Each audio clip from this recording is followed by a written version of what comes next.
She cleaned offices at night to survive, never knowing the billionaire who hired her was her long-lost first love, searching for her since childhood. The silence of Tower Financial at 11:47 p.m. was broken only by the soft whisper of Brenda's mop across the marble floors of the 62nd floor executive suite. She moved through the shadows like a ghost, invisible to a world that only noticed her when something wasn't clean enough, wasn't perfect enough for the powerful men and women who ruled their corporate kingdom from these glass towers. Before we dive into this incredible story, I'd love to know where you're watching from and what time it is over there. Drop it in the comments below. It always amazes me how far these stories travel, from the US to Canada, the UK, Africa, and beyond. And while you're here, don't forget to hit subscribe and give this video a like so you won't miss the next story. Now let's get started. Brenda Williams had perfected the art of being unseen. In her navy blue uniform with its yellow trim, yellow rubber gloves pulled tight over calloused hands, she navigated the pristine offices with practiced efficiency. Each night for the past 8 months, she had cleaned these same floors, dusted these same desks, emptied these same wastebaskets filled with the discarded decisions of people who made more in a day than she made in a year. She paused to wipe sweat from her forehead with the back of her gloved hand, her body aching from the 6 hours she had already put in at 2 other office buildings across the city. This was her third job of the night. Tower Financial was always last because it paid the best, a premium rate for after-hours cleaning that required security clearance and absolute discretion. The irony wasn't lost on her that she was cleaning the offices of one of the most successful financial firms in the city while she herself could barely afford to keep the lights on in her studio apartment. From her cleaning cart, her phone buzzed with a text from Mrs. Patterson, the elderly neighbor who watched 6-year-old Marcus while Brenda worked her night shifts, baby's asleep. Had another nightmare about Daddy not coming home. He's asking for you. Brenda's chest tightened with the familiar guilt that followed her through every exhausting night. Marcus needed his mother, but Marcus also needed food and shelter and the security that only came from the 3 cleaning jobs that kept them barely afloat. At 6 years old, he was already too familiar with empty refrigerators and disconnection notices, too accustomed to his mother leaving for work when other children were being tucked into bed. She typed back quickly, "Tell him Mama loves him. Home by 5 a.m. Pancakes for breakfast if tips are good tonight." If tips were good. Always if. Everything in Brenda's life balanced on the razor's edge of if. If the tips were good, if nobody complained about her work, if she didn't get sick, if Marcus didn't need new shoes, if the electricity didn't get shut off again. Moving to the corner office, the CEO's sanctuary with its floor-to-ceiling windows overlooking the city, Brenda began her careful routine. She had never seen the man who occupied this space, but she knew him through the personal details that spoke from every surface. Family photos showed no wife or children, just images of him with various business associates and what looked like charity events. His desk was always meticulously organized, every pen in its place, every document aligned with military precision. There were books everywhere, not just business texts, but novels, poetry, philosophy. A man who read Langston Hughes and Maya Angelou alongside Wall Street reports was not what she had expected from a corporate titan. But it was the small framed photo half hidden behind his computer monitor that always made her pause. A children's drawing in crayon, 2 stick figures holding hands under a rainbow, with "Best Friends Forever" written in careful child's handwriting. The drawing was old, the paper yellowed at the edges, but it sat in an expensive silver frame like a treasured artifact. Something about that drawing always tugged at Brenda's memory, stirring feelings she couldn't quite name. It reminded her of her own childhood artwork, of promises made with the innocent certainty that only children possessed, of a time when she had believed in forever. She was dusting around the frame when she heard the elevator chime echo through the empty floor. Brenda froze, her heart hammering against her ribs. It was nearly midnight on a Wednesday, no one was supposed to be here. The security guard had assured her that all executive staff was gone for the day, that she would have the building to herself until the morning shift arrived at 6 a.m. Footsteps echoed across the marble, purposeful and familiar with the space. Designer shoes on polished stone, moving with the confidence of ownership. Brenda's mind raced through her options: hide in the supply closet, pretend she didn't hear anything, try to finish quickly, and slip out through the service elevator. But there was nowhere to go. The footsteps were getting closer, heading directly toward the corner office where she stood frozen with her cleaning supplies scattered around her like evidence of her intrusion into a world where she didn't belong. The office door opened, and Brenda found herself face to face with the most beautiful man she had ever seen. He was tall and lean, probably in his late 20s, with dark hair that looked like he had been running his hands through it and eyes that seemed to hold depths she couldn't fathom. His expensive suit was rumpled as if he had been working late, his tie loosened, his sleeves rolled up in a way that suggested long hours and heavy responsibilities. But it was his face that made her breath catch, strong features that carried a hint of boyish vulnerability, a mouth that looked like it smiled easily despite the current expression of surprise, and something in his eyes that seemed almost familiar. "I'm sorry," Brenda stammered, already reaching for her cleaning cart. "I didn't know anyone was still here. I can come back later, or skip this office tonight, or—" "Wait." His voice was deep and gentle, with an undertone that made something stir in her memory. "Please don't go. I didn't mean to startle you." He stepped into the office, and Brenda caught a hint of his cologne, something expensive and subtle that made her think of safety and warmth in ways that terrified her. She was acutely aware of her cleaning uniform, her yellow rubber gloves, the way she must look to this obviously successful, sophisticated man. "You're the night cleaner," he said, and it wasn't a question. "I've been hoping to meet you." Brenda's eyes widened in surprise.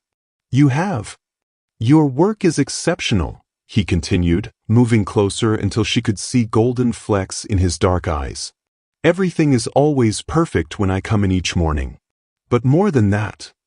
He paused, studying her face with an intensity that made her feel exposed.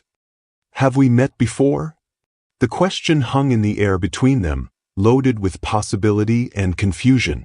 Brenda felt something shift in her chest, a recognition that went deeper than sight, beyond memory, into the place where childhood promises lived.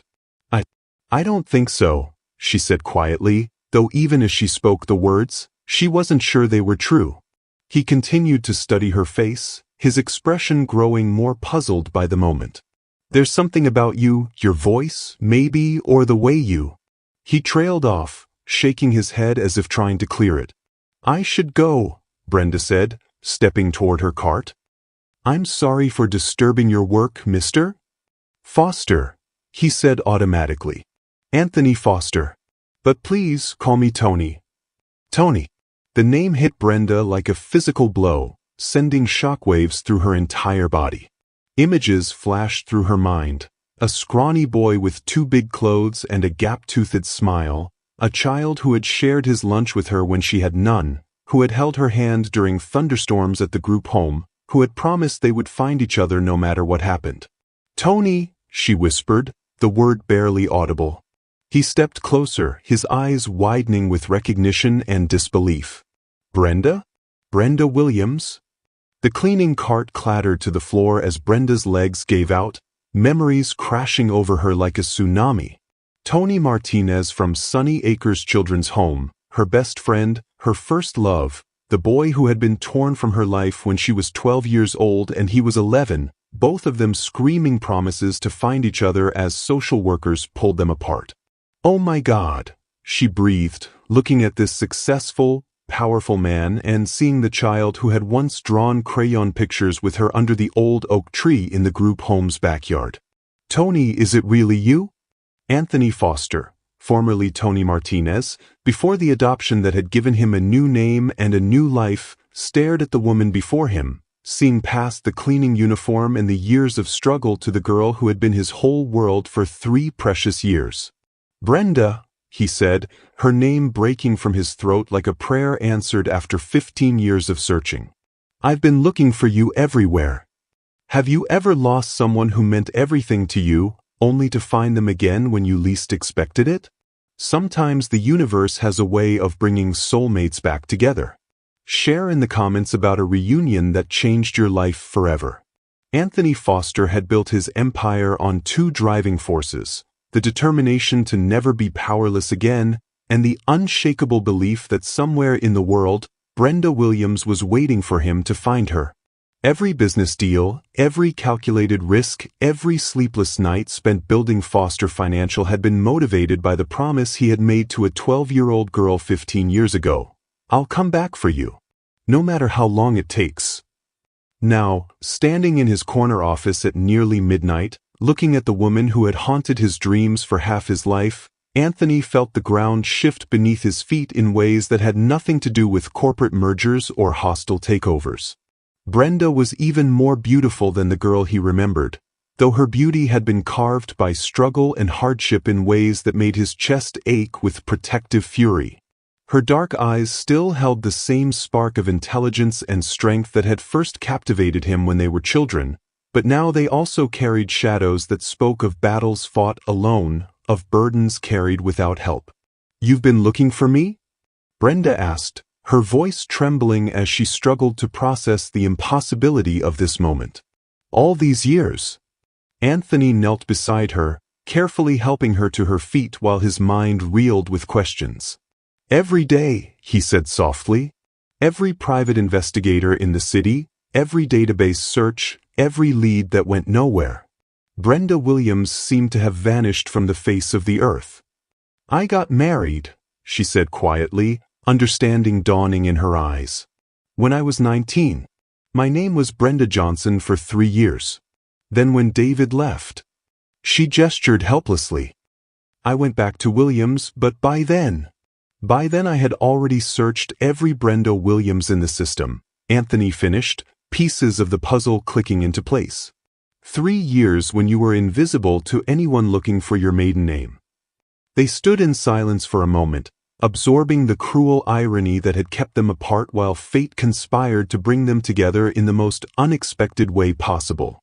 Anthony's eyes took in every detail of Brenda's appearance: the weariness in her posture, the calluses on her hands visible even through the yellow rubber gloves, the way her uniform hung on a frame that was too thin, suggesting meals skipped and priorities that never included herself.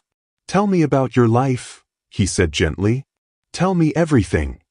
Brenda looked around his opulent office, taking in the expensive furniture, the city view, the obvious trappings of extraordinary success. "You first," she said. "Look at all this, Tony. You did it. You got out, you built something amazing." Anthony's expression grew complicated, shadows passing across his features like clouds over the sun. "Getting out was the easy part," he said quietly. "The hard part was living with the guilt that I got out and you didn't."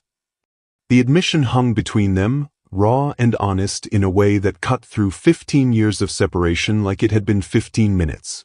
Brenda felt tears threaten, remembering the boy who had always blamed himself when bad things happened to other people, who had carried the weight of the world on shoulders too small to bear it. "The Fosters," she said, understanding. "They adopted you." 6 months after we were separated, Anthony confirmed. "Richard and Elizabeth Foster. They were good people, Brenda. They gave me everything: education, opportunities, love. But they couldn't give me the one thing I wanted most." "Which was?" "You," he said simply, and the word carried 15 years of longing, of searching, of never quite being whole despite all his success. Brenda's composure finally cracked, tears streaming down her face as she looked at this man who had become everything they had dreamed possible when they were children planning their escape from the system. "I'm so glad," she whispered. "I'm so glad you got everything you deserved." "What about you?" Anthony asked, his voice thick with emotion. "What happened to you after Sunny Acres?" Brenda's story spilled out in fragments: aging out of the foster system at 18, the marriage to David Johnson that had promised stability but delivered abandonment when she got pregnant, the years of struggling alone with Marcus, the series of menial jobs that kept them housed and fed but never truly secure. "I have a son," she said, pulling out her phone to show Anthony a photo of a beautiful 6-year-old boy with her eyes and his father's smile. Marcus. He's everything, Tony. Everything I do, every choice I make, it's all for him. Anthony studied the photo with an expression of wonder and something deeper. Recognition, perhaps, of the love that had driven every sacrifice. He looks like you, he said softly. Same eyes, same stubborn chin. He's asking questions about his father, Brenda continued, her voice growing smaller. David hasn't seen him since he was 2. Hasn't sent so much as a birthday card. Marcus wants to know why some kids have daddies who come to school plays and some kids don't. The pain in her voice made Anthony's hands clench involuntarily. He looked at this woman who had been forced to be strong alone, who had carried burdens that should have been shared, and felt something fierce and protective rise in his chest. Where is he now? Anthony asked. With Mrs. Patterson, my neighbor. She watches him while I work my night shifts. Brenda glanced at her phone, noting the late hour. He has school tomorrow, and I promised him pancakes for breakfast if I made good tips tonight. The casual mention of tips, of a life so precarious that breakfast depended on the generosity of strangers, hit Anthony like a physical blow. Here was the girl who had shared her dreams with him under starlight, who had promised to see the world and do great things, reduced to hoping for enough spare change to buy her son pancakes. Brenda, he said carefully, what if I told you that you never have to worry about tips again? What if I told you that Marcus could have those pancakes and new school clothes and anything else he needs? Brenda's expression immediately grew guarded. Tony, I can't. Not charity, he interrupted quickly, recognizing the pride that had always been part of her strength.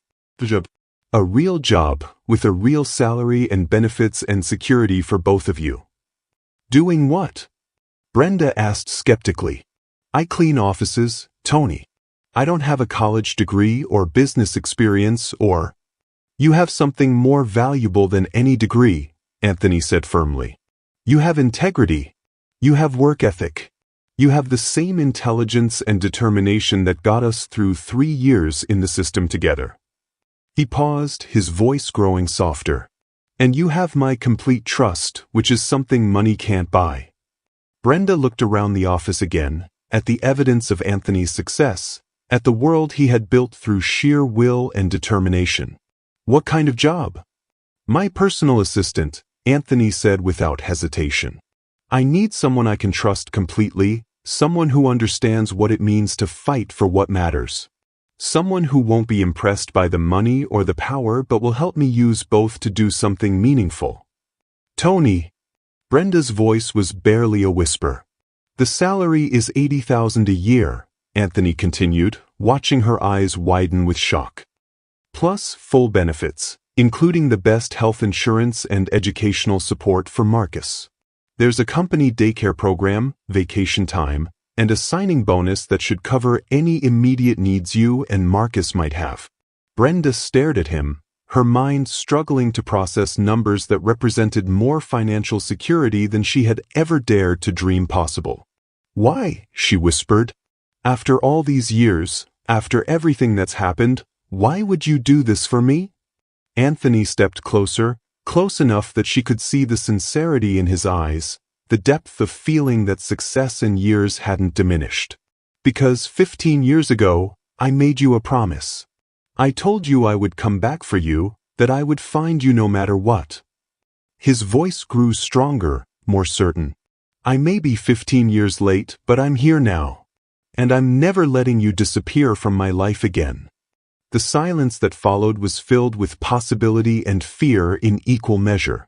Brenda looked at this man who had once been her whole world, who was now offering her a future she had never thought possible, and felt the careful walls she had built around her heart beginning to crumble.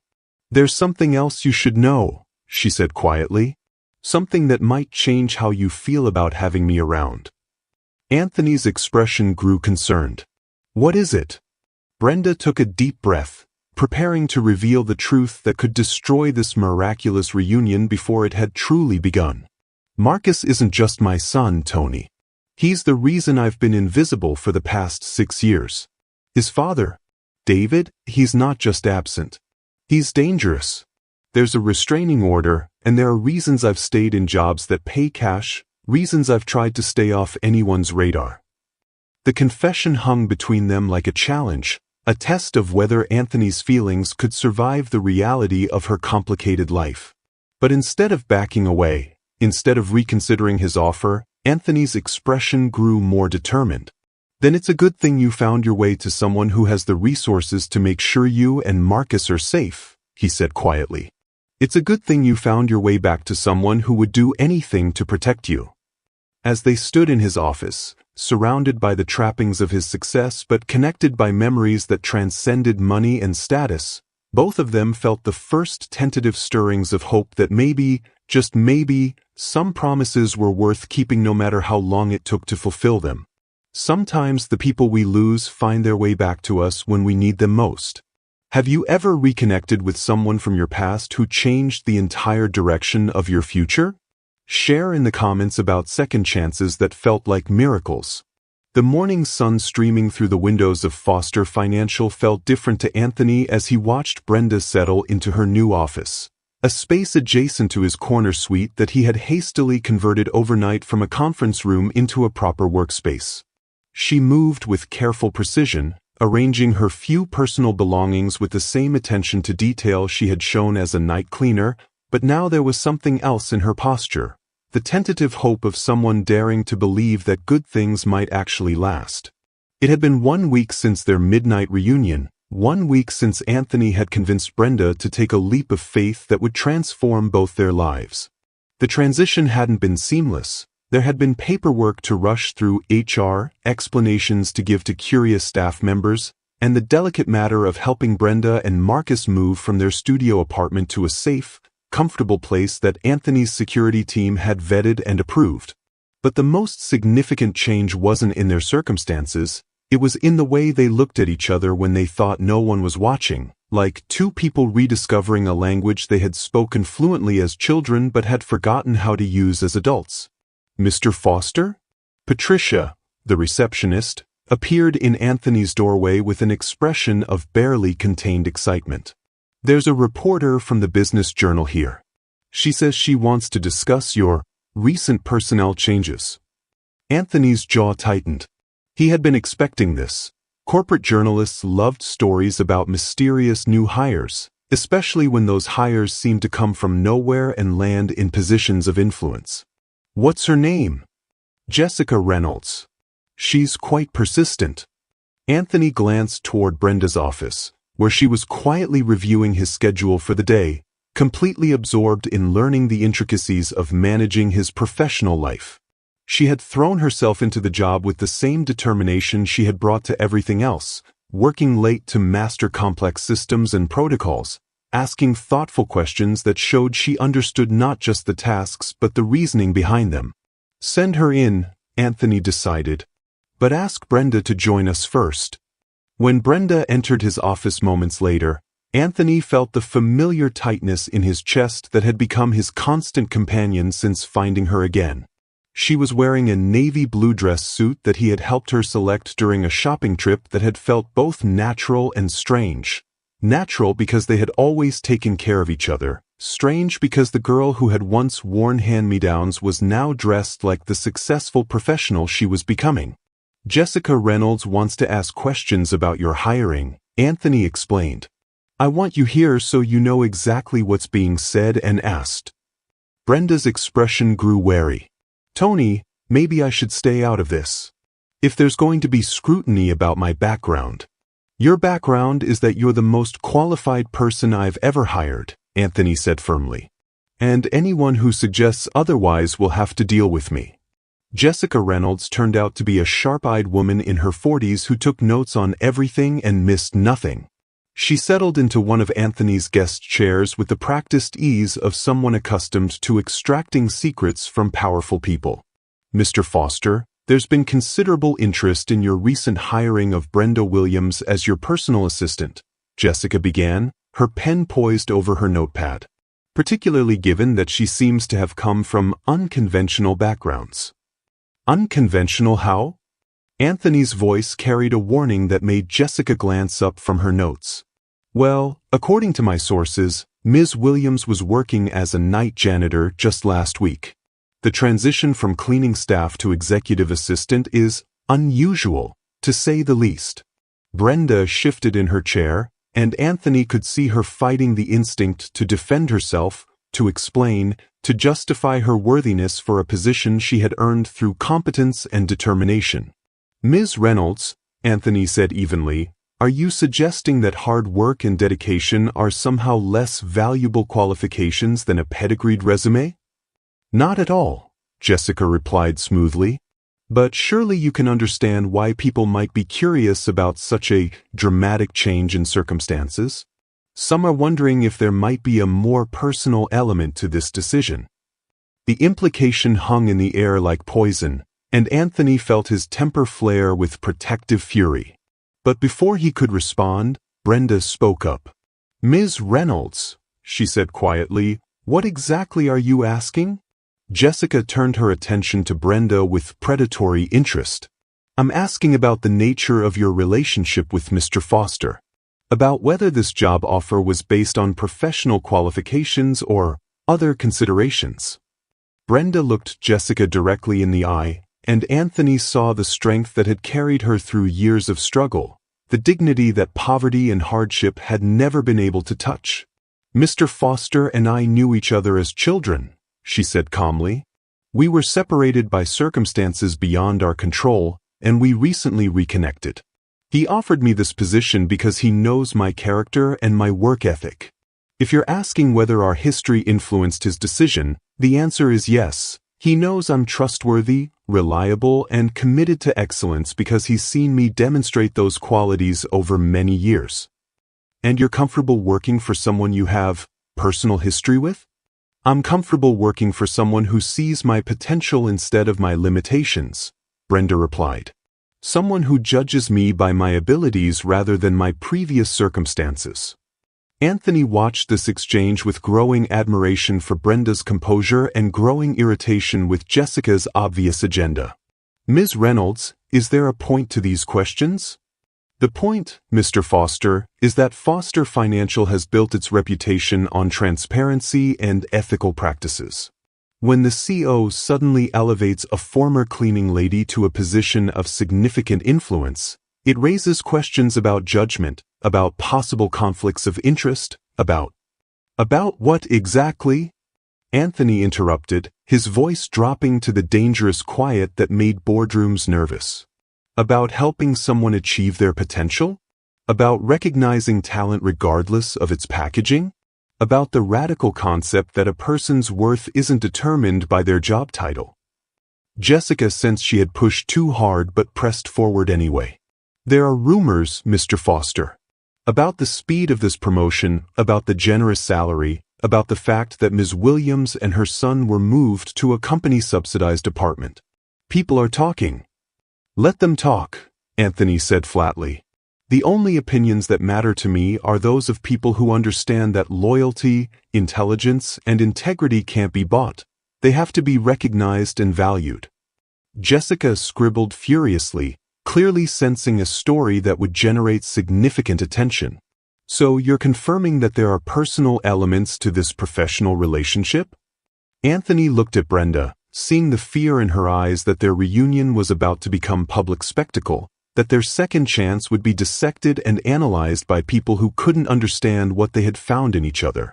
I'm confirming, Anthony said carefully, that Brenda Williams is the most qualified personal assistant I could possibly have found. Her performance in the past week has exceeded every expectation, and Foster Financial is fortunate to have someone of her caliber on our team. After Jessica left, promising to run her story in the next day's business section, Anthony and Brenda sat in silence, both understanding that their carefully protected reunion was about to become public knowledge. I should resign, Brenda said quietly, before this becomes a bigger problem for you and the company. Absolutely not, Anthony replied immediately. Brenda, we knew this might happen. We knew people would have questions. But if it hurts your reputation, if it affects business, Then we'll deal with it together, Anthony said firmly. Just like we dealt with everything else when we were kids. Remember what we used to say? Together we're stronger than anything they can throw at us. Brenda looked up at him, remembering the pact they had made as children facing an uncertain world, the promise that they would never abandon each other no matter what challenges arose. Together we're stronger, she repeated softly. I meant it then and I mean it now, Anthony said. Whatever comes next, we face it as a team. But even as they made this pledge to each other, neither of them could have predicted how quickly their private reunion would become public scandal, or how ruthless some people could be when they sensed vulnerability in others.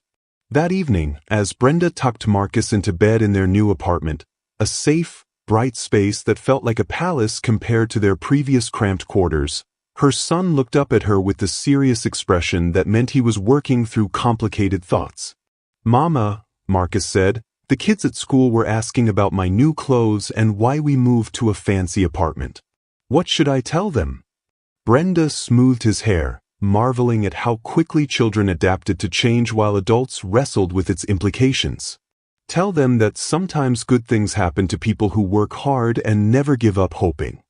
Is Mr. Tony one of the good things?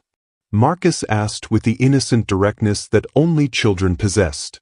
Brenda thought about Anthony, about the boy who had shared his lunch with her when she was hungry, who had held her hand during thunderstorms, who had kept his promise to find her even when it took 15 years. About the man who had looked past her cleaning uniform to see the woman underneath, who had offered not just a job but a future filled with possibilities. Yes, sweetheart, she said softly. Mr. Tony is one of the very best things that has ever happened to us. Have you ever had someone from your past reappear just when you needed them most? Sometimes the universe has perfect timing, even when it takes years to unfold. Share in the comments about reconnections that felt like destiny. The article hit the business section of the Morning Herald like a bomb designed for maximum destruction. Anthony stared at his computer screen at 6 a.m., coffee growing cold in his hand, as he read the headline that would change everything. From janitor to executive, the suspicious rise of Foster Financial's new assistant. Jessica Reynolds had outdone herself in the art of character assassination disguised as investigative journalism. The article painted Brenda as an opportunistic gold digger who had manipulated her way into Anthony's life, suggesting everything from seduction to blackmail without explicitly making accusations that could result in lawsuits. Worse, it included details about Brenda's financial struggles, her failed marriage, and Marcus's absent father, information that could only have come from someone with access to private records. But the most devastating blow came in the article's final paragraphs, which questioned Anthony's judgment and fitness to lead a company that managed billions in client assets. When CEOs make hiring decisions based on personal relationships rather than professional qualifications, shareholders have reason for concern, Reynolds had written.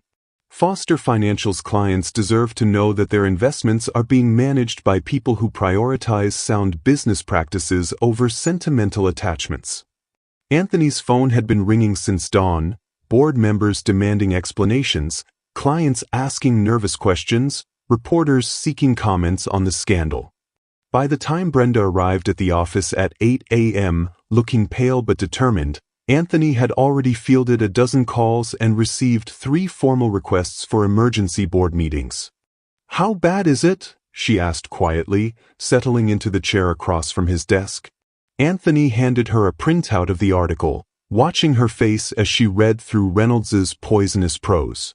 He saw her flinch at the invasive details about her personal life, saw her eyes fill with tears at the suggestion that Marcus was somehow being used as leverage in her alleged manipulation scheme. "I'm so sorry," she whispered when she finished reading. "Tony, I never wanted this to hurt you or your company." "This isn't your fault," Anthony said fiercely. Reynolds went digging for dirt because she smelled a story. The fact that she had to twist facts and make insinuations to create one tells you everything about her integrity. "But it's working, isn't it?" Brenda's voice was hollow with despair. "People are questioning your judgment. Clients are worried. The board wants explanations." Anthony moved around his desk to kneel beside her chair, taking her hands in his. Brenda, look at me. Do you remember what we used to do when the older kids at Sunny Acres tried to turn the counselors against us? Despite her tears, Brenda managed a small smile. We stuck together. We told the truth and let our actions speak for themselves. Exactly. And it worked then, and it's going to work now. Anthony squeezed her hands gently. Your work speaks for itself. In 1 week, you've reorganized my entire schedule system, caught 3 major errors in contracts that could have cost us millions, and handled client communications with more skill than assistants I've had for years. The people who matter will see that. But even as Anthony spoke with conviction, he could see the doubt creeping into Brenda's eyes, the familiar look of someone who had learned not to trust that good things could last. Mr. Foster? Patricia appeared in the doorway with an expression of barely controlled panic. The board is here. All of them. They want to see you immediately. Anthony felt his stomach drop. An unscheduled full board meeting could only mean one thing. They were convening an emergency session to discuss his leadership, possibly even to vote on his removal from the CEO position he had built from nothing. Tell them I'll be right there, he said, then turned back to Brenda. I want you to stay in your office. Don't talk to any reporters, don't take any calls you don't recognize, and don't make any decisions about resigning until I get back. Tony, promise me, he said urgently. Whatever happens in that boardroom, promise me you won't disappear again. We're going to get through this together. The boardroom on the 64th floor felt like a tribunal as Anthony entered to face 12 of the most powerful people in the city's financial world. Richard Morrison, the board chairman, sat at the head of the polished table with the grim expression of a judge preparing to deliver a death sentence. Anthony, Richard began without preamble, we need to discuss this morning's article and its implications for the company. I'm happy to discuss it, Anthony replied, taking his seat at the opposite end of the table with the calm confidence that had carried him through countless corporate battles. Though I'm curious why a tabloid hit piece warrants an emergency board meeting. This isn't tabloid journalism, interjected Margaret Sinclair, the board's longest-serving member. This is the business journal raising legitimate questions about your decision-making process. What questions specifically? Anthony asked, though he already knew where this was heading. Questions about hiring practices that appear to circumvent normal procedures, replied Thomas Blake, his tone suggesting Anthony was a disappointing student. Questions about potential conflicts of interest. Questions about whether personal relationships are affecting your professional judgment. Anthony looked around the table, seeing a mixture of concern, disapproval, and what looked disturbingly like opportunism in some faces. These were people who had supported his vision when it made them money, who had praised his unconventional approaches when they resulted in record profits. Now, faced with the first hint of controversy, they were ready to abandon him. Let me be very clear about something, Anthony said, his voice carrying the authority that had built Foster Financial from a startup to a billion-dollar firm. Brenda Williams was hired based on merit, period. Her background, her work ethic, and her capabilities made her the best candidate for the position. The best candidate was a night janitor with no executive experience? Margaret's tone dripped skepticism. The best candidate was someone whose intelligence, reliability, and integrity I could personally vouch for, Anthony replied firmly. Someone who had proven her worth through actions rather than credentials. Richard leaned forward, his expression grave. Anthony, we're not questioning Ms. Williams's character. We're questioning the appearance of impropriety and what it might mean for client confidence. Client confidence in what? In my ability to recognize talent? In my commitment to promoting people based on merit rather than connections. Client confidence in your objectivity, Thomas said bluntly. When you hire childhood friends to positions of influence, it raises questions about whether business decisions are being made for sound financial reasons or personal ones. Anthony felt anger building in his chest, but he forced himself to remain calm. In the past week, Brenda has identified and prevented 3 potential contract errors that could have cost our clients millions. She's streamlined communication processes that have improved response times by 40%. She's handled sensitive client issues with more skill than executives with decades of experience. If that's not sound business judgment, I don't know what is. The room fell silent as board members exchanged glances, clearly having expected less concrete evidence of Brenda's value to the company. But Richard Morrison wasn't finished. Even if Ms. Williams is performing adequately now, the perception issues remain. Clients are calling Anthony. Major accounts are expressing concerns. We have a responsibility to address those concerns. What are you suggesting? Anthony asked, though he dreaded the answer. A temporary reassignment for Ms. Williams, Margaret said carefully. Perhaps to another department, at least until the media attention dies down. You want me to demote her to make gossiping clients feel better? We want you to show that Foster Financial makes decisions based on business considerations, not personal ones, Richard said firmly.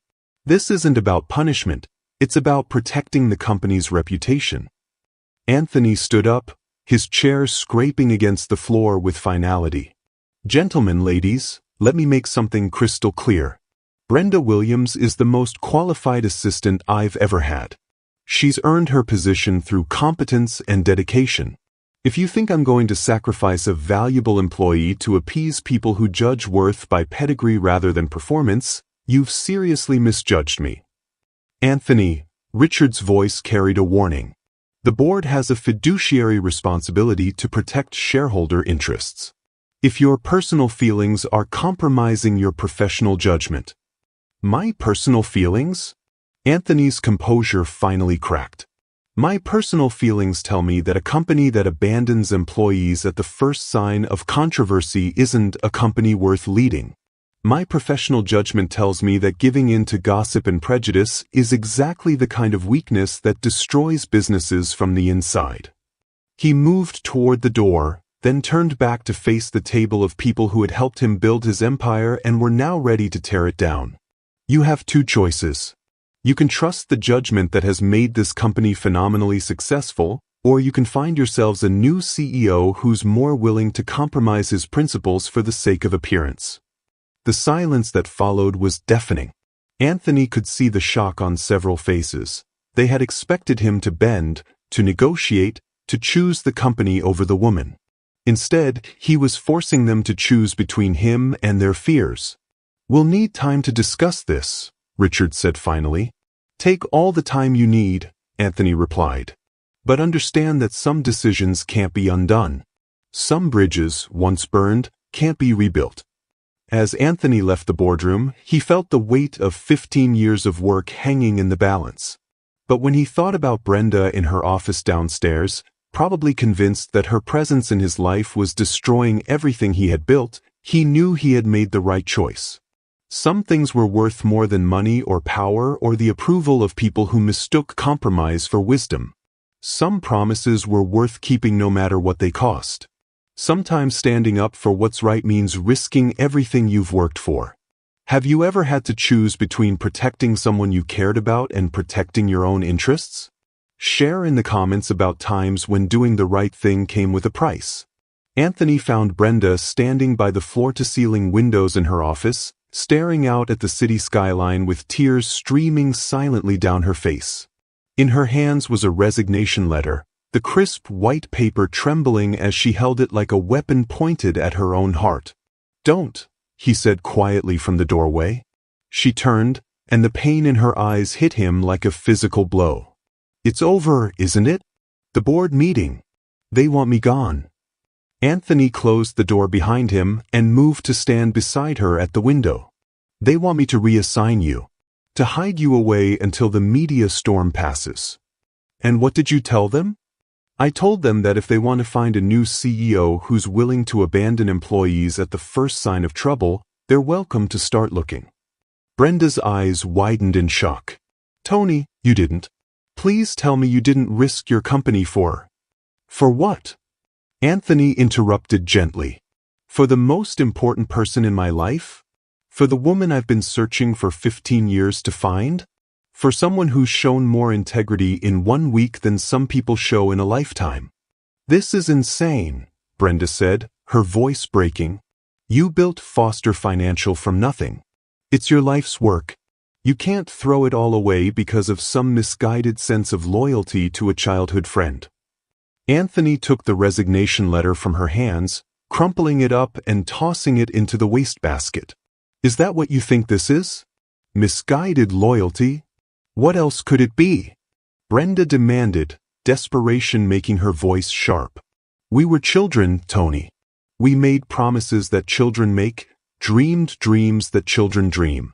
But we're adults now, living in the real world where fairy tales don't come true and billionaire CEOs don't risk everything for their cleaning ladies. Anthony stared at her, seeing the fear and self-doubt that years of struggle had carved into her soul, the defensive walls she had built to protect herself from hoping for too much. He understood then that the real battle wasn't with the board or the media, it was with Brenda's own inability to believe she was worth fighting for. You want to know what else this could be? He asked quietly. It could be love. The word hung between them like a bridge spanning 15 years of separation, and Anthony watched Brenda's face as the implications crashed over her. He saw shock, disbelief, hope, and terror war in her expression as she processed what he had just confessed. You don't mean that, she whispered. I've never meant anything more in my life, Anthony replied, stepping closer until he could see the gold flecks in her dark eyes. Brenda, do you think it was coincidence that brought you to my building? Do you think it was accident that made me work late that one night when you were cleaning my office? Yes, she said desperately. Yes, it was coincidence, it was luck, it was fate, Anthony said firmly. It was 15 years of searching finally leading me to the one person who could make my life complete. Brenda shook her head, backing away from him until her shoulders hit the window. No, you can't love me, Tony. Look at me. Really look at me. I'm 27 years old with a 6-year-old son, no college degree, and a history of making terrible decisions with men. I've been evicted, I've been on food stamps, I've worn the same pair of shoes for 2 years because I couldn't afford new ones. You deserve someone sophisticated, someone who can match your success, someone who belongs in your world. Anthony moved closer, his voice growing stronger with each word. You want to know what I see when I look at you? I see the girl who shared her last piece of candy with me when I was sick. I see the woman who worked 3 jobs to provide for her son. I see someone who cleaned offices with more dignity than most people bring to corner offices. I see the only person who ever made me feel like I was home. Tony. I see the woman I fell in love with when I was 11 years old and have never stopped loving, even when I didn't know where you were or if I'd ever see you again. The confession broke something open in Brenda's chest, all the careful barriers she had constructed crumbling under the weight of his honesty. She looked at this man who had everything the world could offer, who was willing to risk it all for her, and felt overwhelmed by the magnitude of what he was offering. Even if what you're saying is true, she said tremulously, it doesn't change anything. The board, the media, your reputation. We'll survive, Anthony said confidently. But I won't survive losing you again. Brenda, I spent 15 years building a company, accumulating wealth, achieving everything society says should make me happy. But I was never happy. Not really. Not until that night when I walked into my office and found you there. He reached out to touch her face, his thumb brushing away a tear she didn't know had fallen. You want to know why I fought so hard to succeed? It wasn't for money or power or recognition. It was so that if I ever found you again, I would be worthy of you. So I could give you and Marcus everything you deserved, everything you had been denied. But your company is just a company, Anthony said simply. It can be rebuilt, restructured, or even replaced. But you're irreplaceable. You're the piece of my soul that's been missing for 15 years. Brenda felt her last defenses crumbling as she saw the absolute sincerity in his eyes, the depth of love that had never wavered despite time and distance and all the obstacles that had kept them apart. "I love you too," she whispered, the words breaking from her throat like a secret she had been keeping even from herself. "I never stopped loving you, even when I convinced myself that what we had was just childhood infatuation. Even when I married David, part of my heart belonged to a boy named Tony who promised to find me someday." Anthony's face transformed with joy and relief, and he pulled her into his arms with the desperate intensity of someone who had been drowning and suddenly found air to breathe. "Then marry me," he said against her hair. "Not someday, not when things calm down, not when it's convenient. But today, before anyone else can try to tear us apart." Brenda pulled back to look at him, searching his face for any hint of doubt or second thoughts. "Are you insane? In the middle of all this chaos, you want to get married?" "Especially in the middle of all this chaos," Anthony said firmly. "I want the whole world to know that you're not my employee or my assistant or some temporary fixture in my life. I want everyone to understand that you're my wife, my partner, my equal in every way that matters." "The scandal will become a love story," Anthony interrupted. "The CEO who found his childhood sweetheart and chose love over corporate politics. The woman who proved that worth isn't measured in degrees or connections. The family that showed everyone what really matters." Brenda looked into his eyes and saw their entire future mapped out, the challenges they would face, the people who would disapprove, the difficult path ahead of them. But she also saw something else, the boy who had held her hand during thunderstorms, who had shared his dreams with her under starlight, who had kept his promise to find her no matter how long it took. "Marcus," she said suddenly, "he needs to be part of this decision. If we're going to be a family." "We already are a family," Anthony said softly. "We have been since the moment I found you again. Marriage is just making it official." Before Brenda could respond, her phone buzzed with a text from Mrs. Patterson. "Marcus is asking when he gets to meet your boss properly.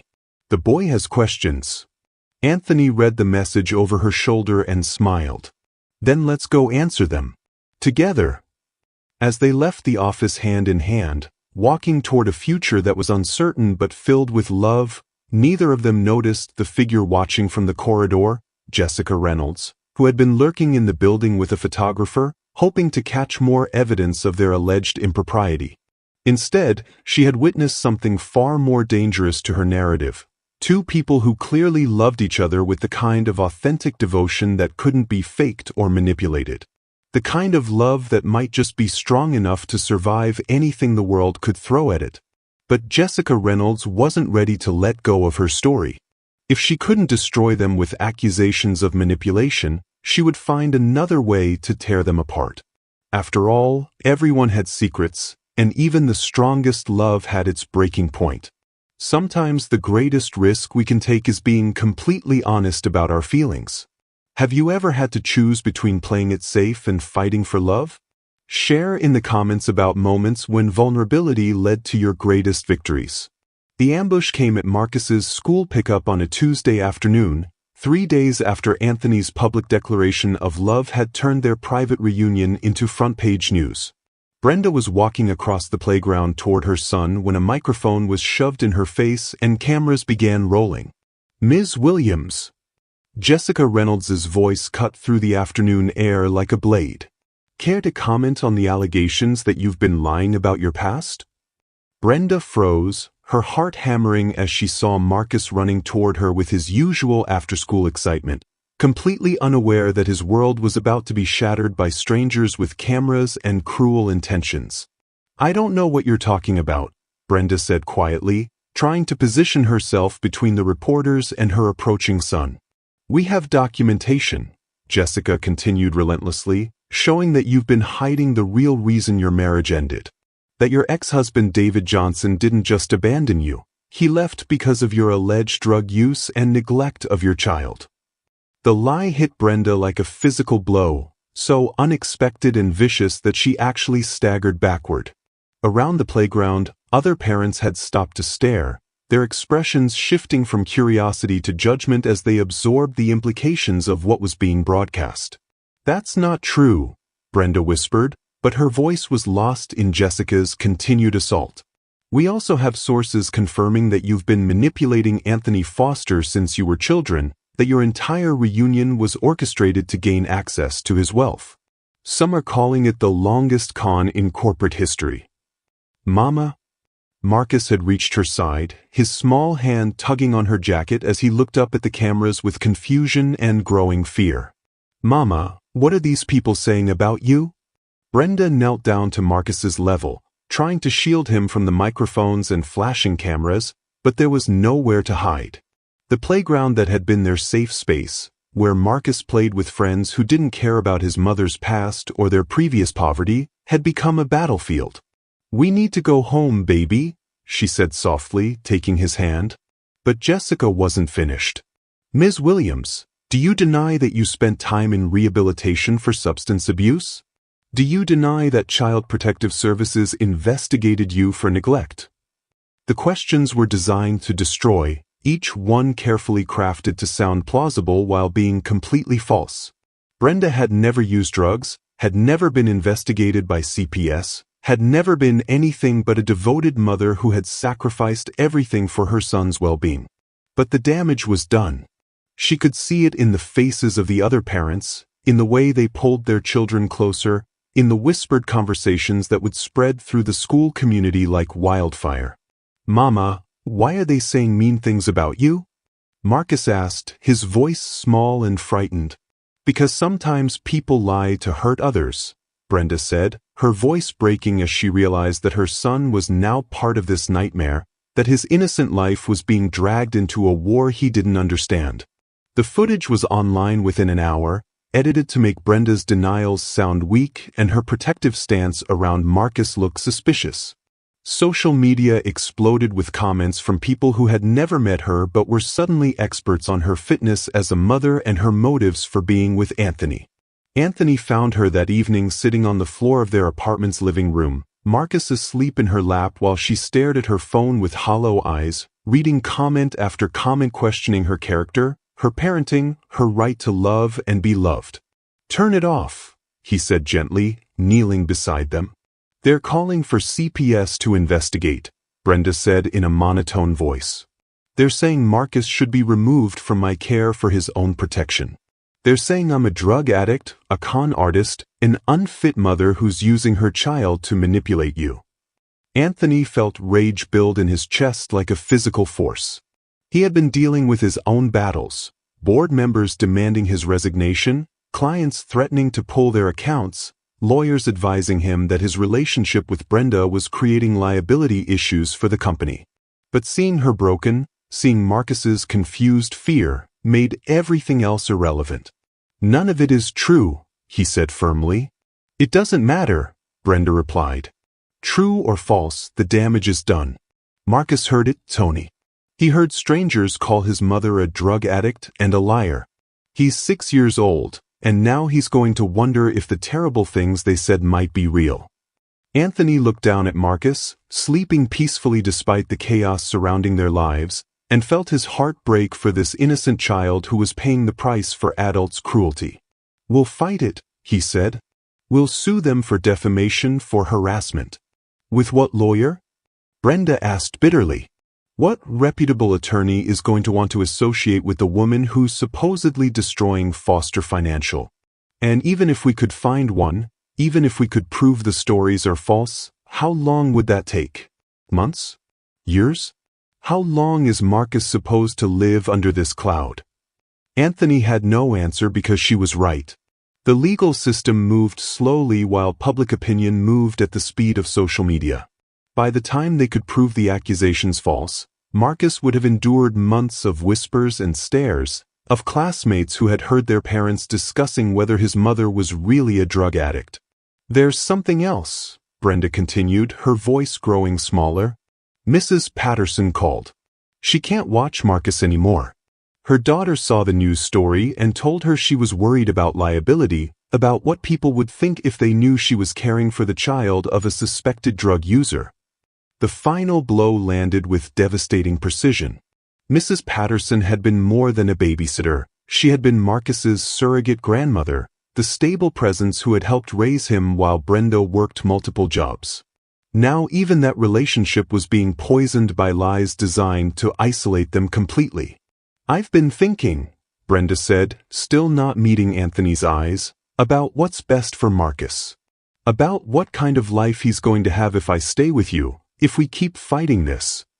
Anthony felt ice form in his veins. "Brenda, don't. He's starting to ask questions I can't answer. Why people are saying mean things about Mama. Why strange men with cameras want to talk to him. Why his friends' parents look at us funny now." She finally looked up at Anthony, and he saw devastation in her eyes. "He's 6 years old, Tony. He should be worried about homework and playground games, not whether his mother is the terrible person everyone says she is." "So what are you saying?" Brenda stood up, carefully transferring the sleeping Marcus to the couch and covering him with a blanket. When she turned back to Anthony, her face was set with the same determination that had carried her through years of struggle. "I'm saying that maybe love isn't enough. Maybe wanting something doesn't make it right." Her voice grew stronger, more certain. "You have a company to save, a reputation to rebuild. I have a son to protect. And maybe the best way to do both is to admit that we were living in a fantasy." "This is temporary," Anthony said desperately. "The media attention will die down, people will move on to the next story." "Will they?" Brenda challenged. "Will they really? Or will there always be whispers about the cleaning lady who seduced the billionaire? Will Marcus always be the kid whose mother was accused of being a drug addict? Will you always be the CEO who chose personal feelings over professional judgment?"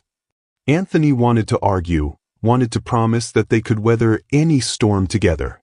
But looking at Marcus sleeping on the couch, innocent and vulnerable, he felt the first crack in his certainty. "What are you asking me to do?" he said quietly. "I'm asking you to let us go," Brenda whispered, tears streaming down her face. "I'm asking you to choose your company, your future, your legacy over two people who will only bring you down." "I can't do that." "You have to," Brenda said firmly.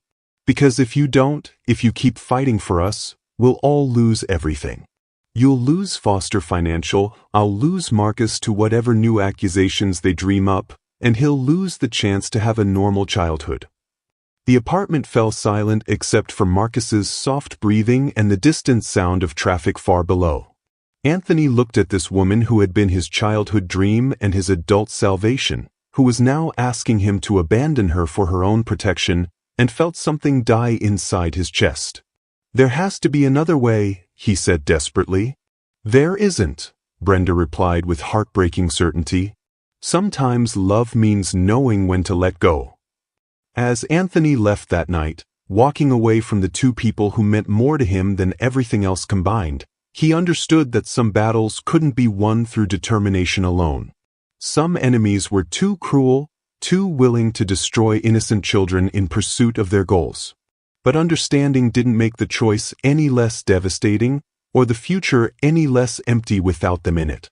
Sometimes protecting the people we love means making choices that break our hearts. Have you ever had to walk away from someone to keep them safe? Share in the comments about the hardest sacrifices love has asked you to make. Anthony Foster sat in his empty penthouse at 3 a.m., staring at the city lights through floor-to-ceiling windows that had once represented his triumph over the poverty of his childhood. Now they felt like the bars of a prison he had built for himself, one made of success and responsibility and the crushing weight of other people's expectations. It had been a week since Brenda had asked him to let her go, a week since he had walked out of their apartment knowing it might be the last time he ever saw her and Marcus. 7 days of going through the motions of being Anthony Foster, CO, while feeling like he was dying inside. The board had been satisfied with his decision to end the distraction, as Richard Morrison had tactlessly put it. Clients were returning calls, the media had moved on to other scandals, and Foster Financial's stock price was recovering from the temporary dip caused by the controversy. Everyone seemed pleased with how things had worked out. Everyone except Anthony. His phone buzzed with a text message, and for one heart-stopping moment, he hoped it was from Brenda. Instead, it was from his head of security. Package delivered to front desk. Marked urgent and personal. Anthony made his way downstairs to find a manila envelope with no return address, his name written in careful block letters across the front. Inside was a single sheet of paper and a USB drive. The letter was brief and unsigned. "Mr. Foster, I know what Jessica Reynolds did to you and Ms. Williams. The truth is on this drive. Someone should pay for what happened to that little boy." With trembling hands, Anthony plugged the USB drive into his laptop. What he found there changed everything.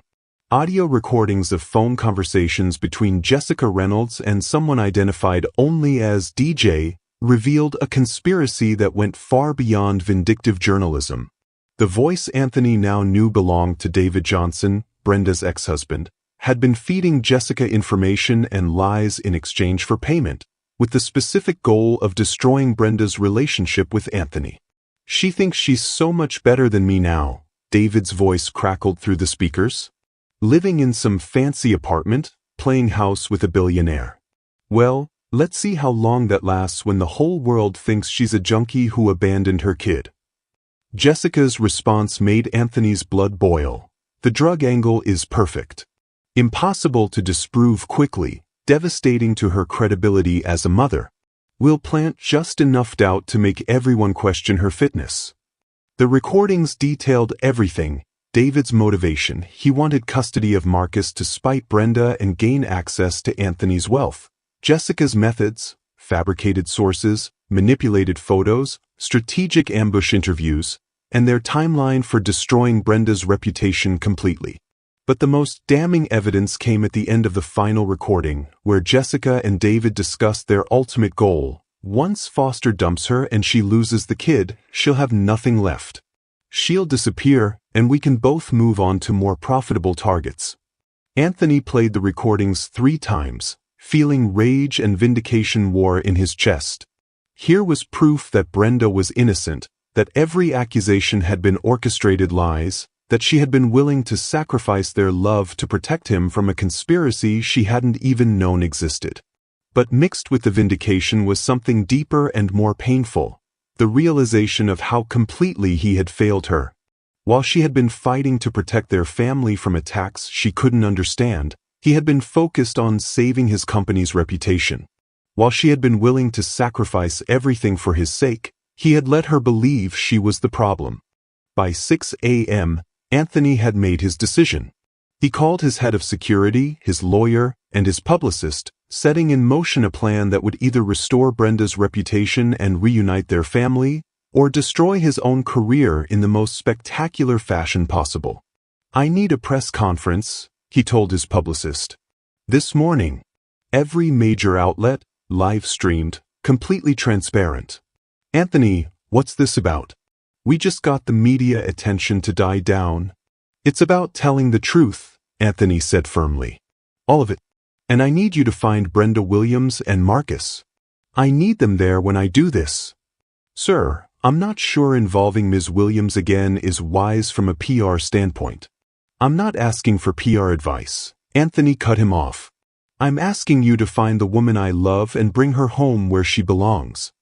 3 hours later, Anthony stood at a podium in Foster Financial's main conference room, facing a crowd of reporters who thought they were getting a routine corporate statement. Behind the cameras, Brenda sat in the back row with Marcus on her lap, both of them looking confused and wary. Anthony's security team had found them in a shelter across town. Brenda had lost her apartment when she couldn't make rent after resigning from Foster Financial, and her pride had prevented her from reaching out for help. The knowledge that she and Marcus had been homeless while he lived in luxury made Anthony's guilt burn even hotter. "Good morning," Anthony began, his voice carrying the authority that had built his empire. "I called this press conference to address the lies that have been spread about Ms. Brenda Williams and to present evidence of a conspiracy designed to destroy an innocent woman and her child." The room erupted in shocked murmurs as Anthony began playing the audio recordings, each conversation more damning than the last. He watched the reporters' faces change as they realized they had been manipulated, used as weapons in David Johnson's vendetta against his ex-wife. These recordings prove that every accusation against Ms. Williams was fabricated, Anthony continued. She has never used drugs, has never neglected her son, has never manipulated anyone. She is, in fact, the strongest, most principled person I have ever known. Anthony's eyes found Brenda in the crowd, seeing tears streaming down her face as she listened to the truth finally being revealed. But this press conference isn't just about exposing lies, Anthony said, his voice growing stronger. It's about acknowledging my own failures. When the woman I love was under attack, I should have fought harder to protect her. When her reputation was being destroyed by fabricated stories, I should have moved heaven and earth to prove her innocence. Instead, I let corporate concerns and board pressure convince me that stepping back was the right choice. He paused, looking directly at Brenda. I was wrong. I failed the most important people in my life, and I'm here to make it right. Anthony reached into his jacket and pulled out a small velvet box, holding it up for the cameras to see. Brenda Williams, you are the love of my life, my partner, my equal in every way that matters. You are the mother of a beautiful boy who deserves a father who will fight for him, protect him, and love him unconditionally. The room fell completely silent as Anthony stepped away from the podium and walked toward Brenda, dropping to one knee in front of her chair while cameras flashed and reporters scrambled to capture every moment. Brenda, I know I let you down. I know I chose my company's reputation over our family's well-being. I know I failed you when you needed me most. His voice broke with emotion. But I also know that I love you more than my next breath, and I will spend the rest of my life proving that you and Marcus are the most important things in my world. He opened the box, revealing a simple but perfect diamond ring. Will you marry me?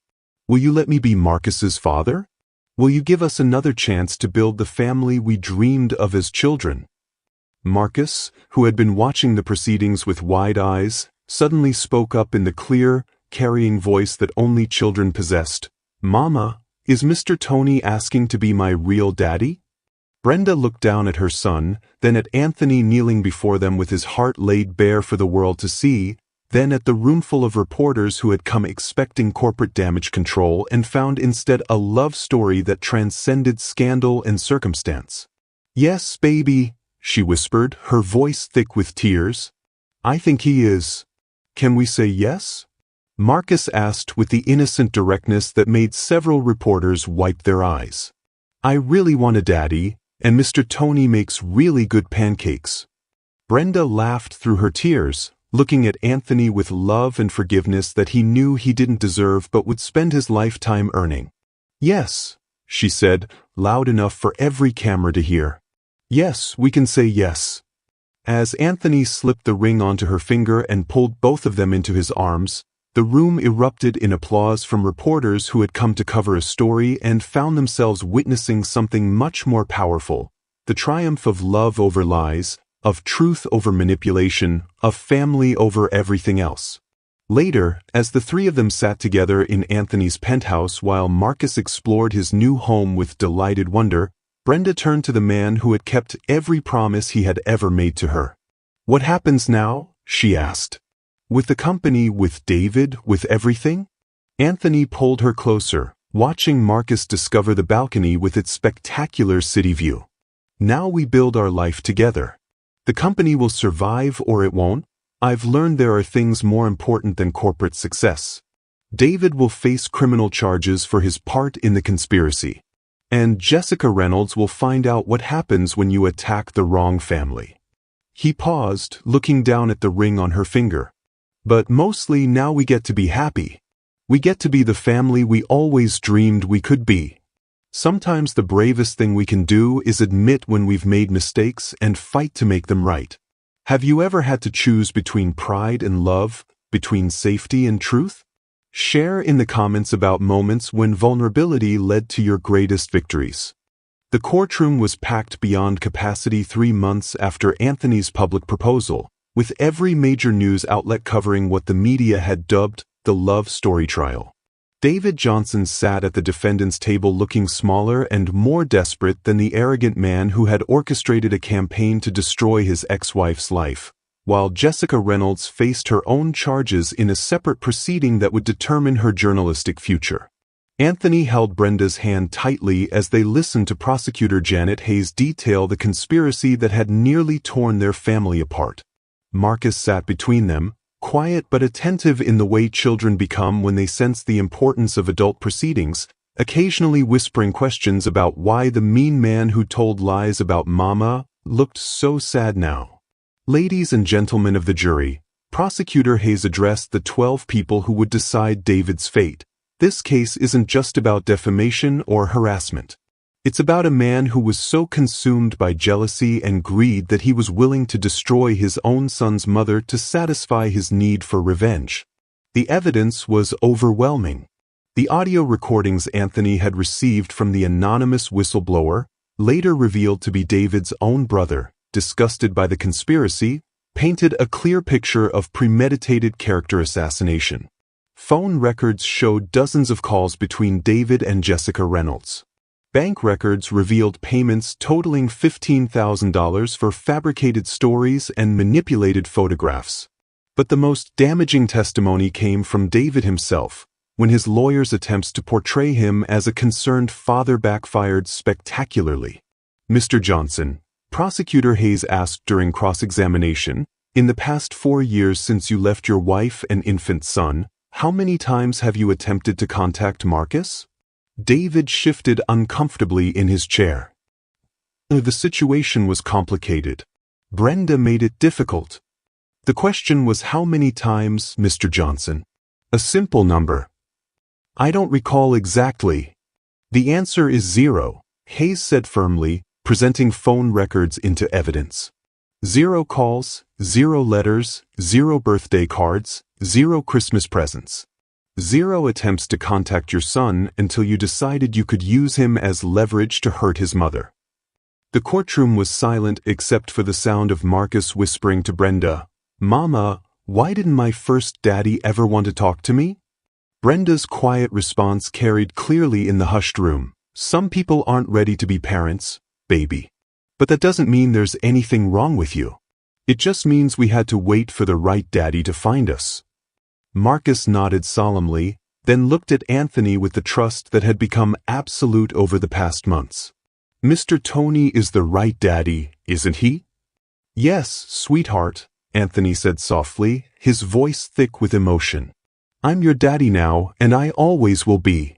The exchange was so natural, so filled with genuine love, that several jurors were visibly moved. The contrast between the man who had abandoned his son and the one who had claimed him as his own was stark and undeniable. David's defense attorney made a valiant effort to paint his client as a victim of circumstances, a man driven to desperate measures by watching his ex-wife manipulate a wealthy man while keeping his son away from him.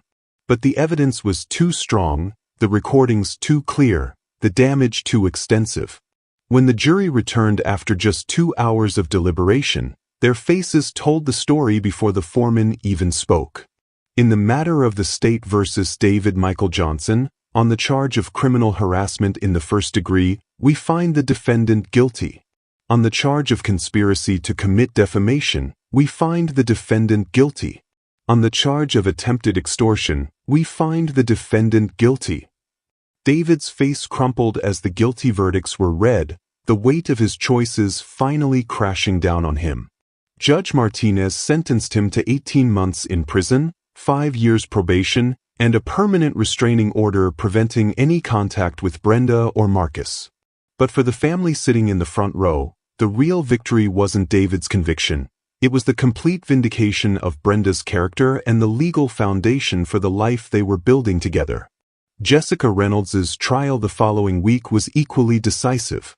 Her journalistic career ended in disgrace as evidence mounted showing a pattern of fabricated stories, bribed sources, and ethical violations that stretched back years. The Business Journal fired her, other news outlets publicly apologized for repeating her false stories, and her press credentials were permanently revoked. More importantly, The conspiracy's exposure had triggered a broader conversation about journalistic integrity and the weaponization of media against vulnerable people. Brenda found herself reluctantly thrust into the role of advocate for others who had been similarly attacked, her story becoming a symbol of resilience in the face of orchestrated destruction. But the moment that mattered most to their family came not in a courtroom but in a small chapel 6 months later, where Anthony and Brenda exchanged vows while Marcus stood beside them as ring-bearer, officially becoming the foster family they had dreamed of being since childhood. The ceremony was intimate.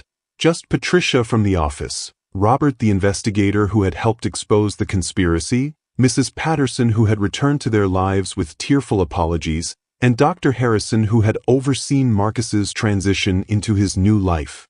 The media that had once hounded them was respectfully absent, having learned that some stories were too sacred to intrude upon.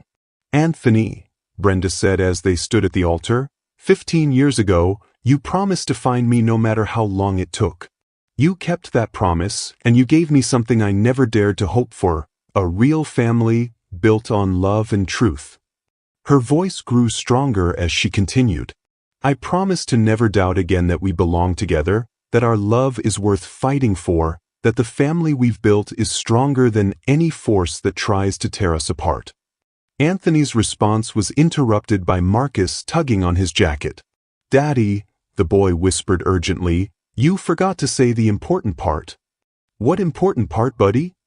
Marcus rolled his eyes with the exasperation that only 6-year-olds could achieve. "You have to promise to keep making pancakes on Sundays and reading bedtime stories and helping with homework and all the daddy stuff." The chapel filled with laughter as Anthony knelt down to Marcus's level.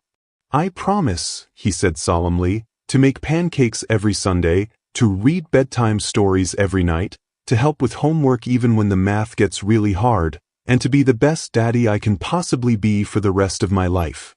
"Okay," Marcus said with satisfaction. "Now you can kiss Mama and we can have cake." As Anthony kissed his new wife while their son cheered and their small congregation applauded, all three of them understood that they had won something more valuable than any legal victory or financial success. They had won the right to be a family, to love each other openly and completely, to build a future based on the promises children make and adults keep. Foster Financial had not only survived the scandal but thrived in its aftermath, with Anthony's display of integrity attracting new clients who valued character over convenience. The company's reputation was stronger than ever, built not on the avoidance of controversy but on the principled handling of it. More importantly, Anthony had learned to balance his professional success with his personal priorities, often working from home so he could help Marcus with school projects and attend Brenda's college classes. She had enrolled in business school, determined to become Anthony's true partner in every sense of the word. The anonymous tipster who had provided the crucial recordings was eventually revealed to be David's younger brother, Michael Johnson, who had been horrified by his siblings' campaign of destruction. He had quietly gathered evidence for months before finally deciding that protecting an innocent child was more important than family loyalty.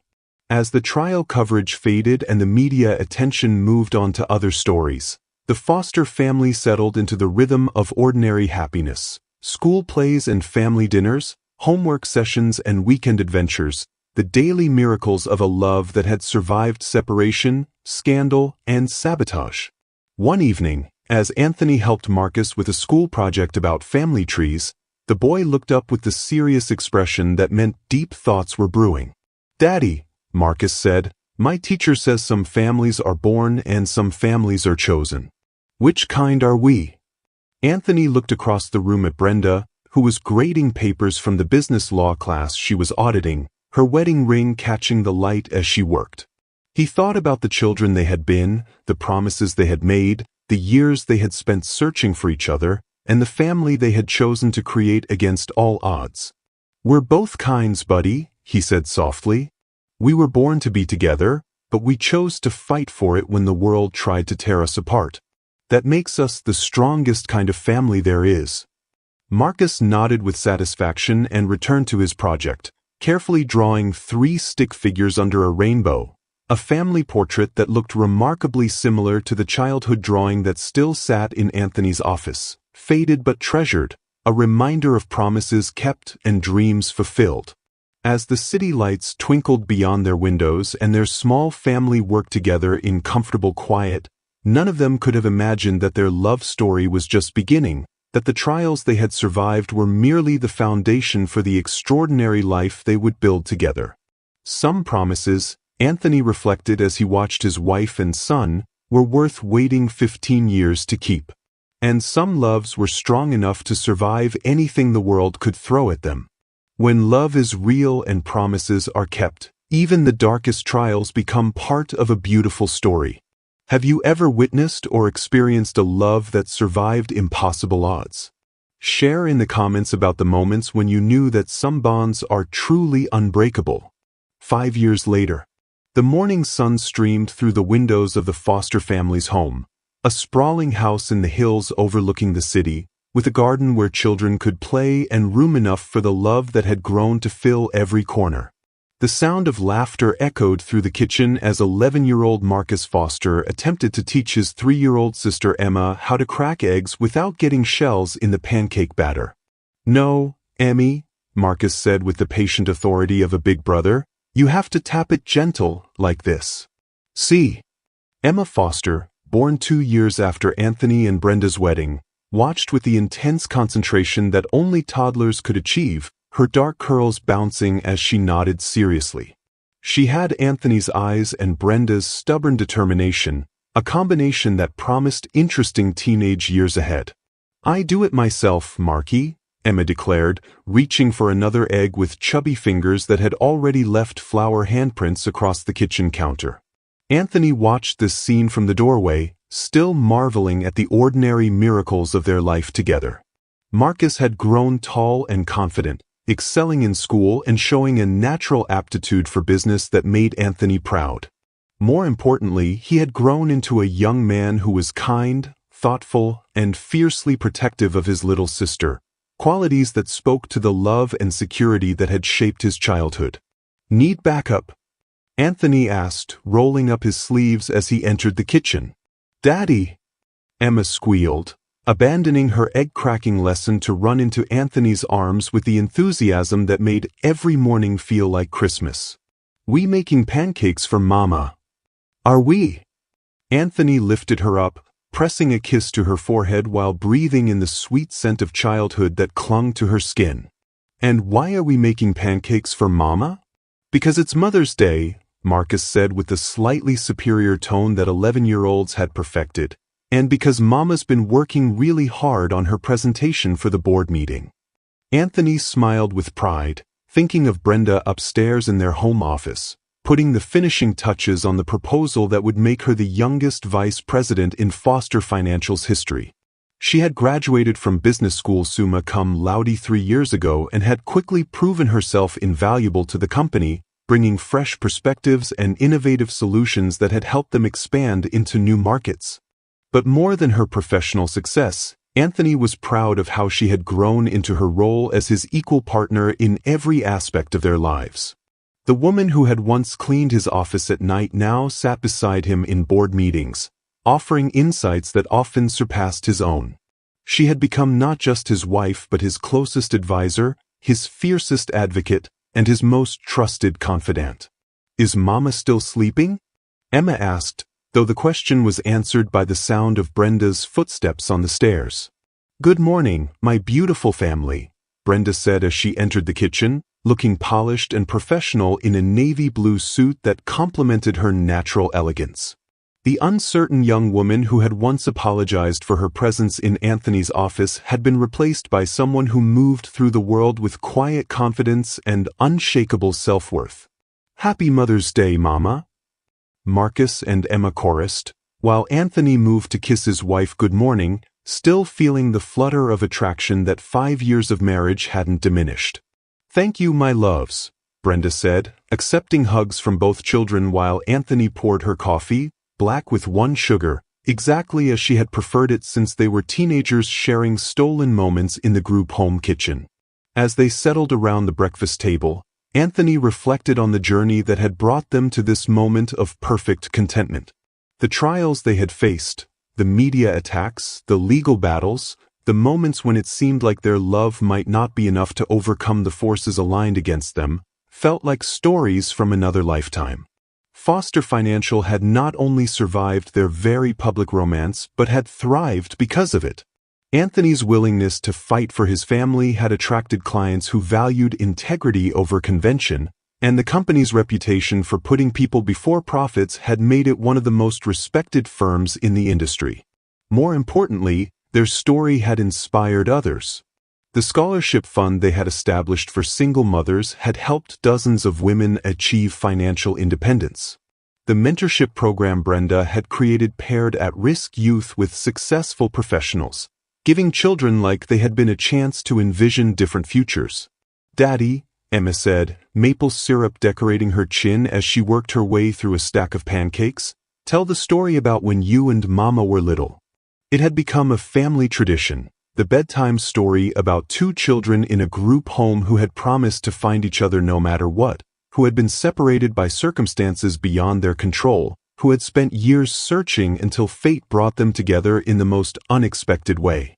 "Well," Anthony began, settling back in his chair while Marcus rolled his eyes good-naturedly. He had heard this story hundreds of times but still listened with rapt attention. "Once upon a time, there was a little boy named Tony who met a little girl named Brenda." As Anthony told their story, weaving together the threads of memory and love that had created their family, Brenda watched her husband and children with the profound gratitude that had never faded, even in their most comfortable moments. She thought about the woman she had been 5 years ago, desperate, exhausted, convinced that she didn't deserve happiness, and marveled at the transformation that love had wrought. The phone call that afternoon brought news that would cap off an already perfect day. Dr. Harrison, who had become not just Marcus's pediatrician but a family friend, called with results from Marcus's latest checkup. "Everything looks perfect," Dr. Harrison reported.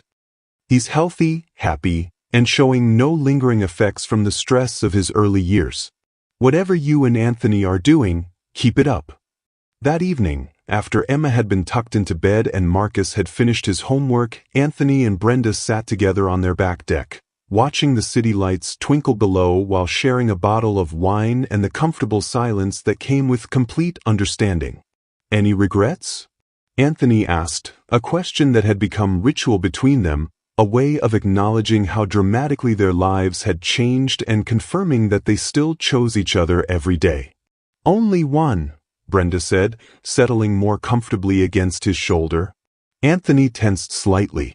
Even after 5 years, part of him still feared that she might decide their love wasn't worth the complications it had brought.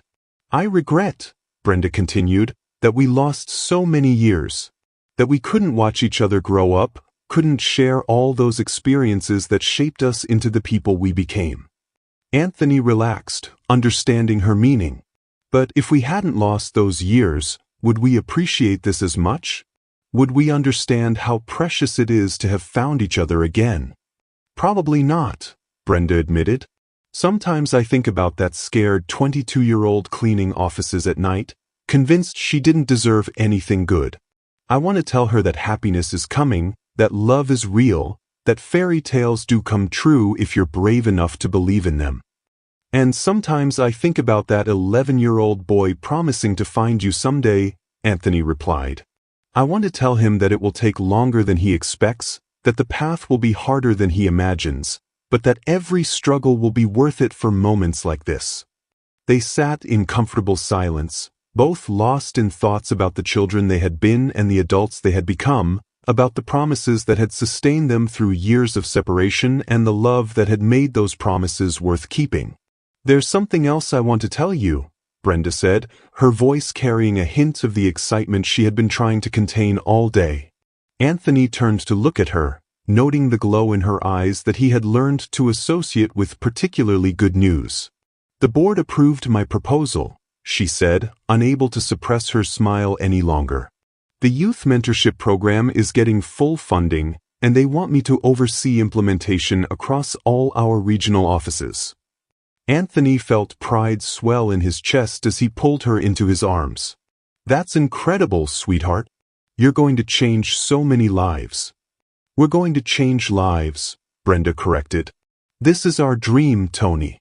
Helping kids like we were, showing them that their circumstances don't have to define their futures." As they held each other under the starlight, both of them thought about the children currently in the system, scared, uncertain, wondering if anyone would ever choose to love them. They thought about Marcus and Emma sleeping safely upstairs, secure in the knowledge that they were cherished beyond measure.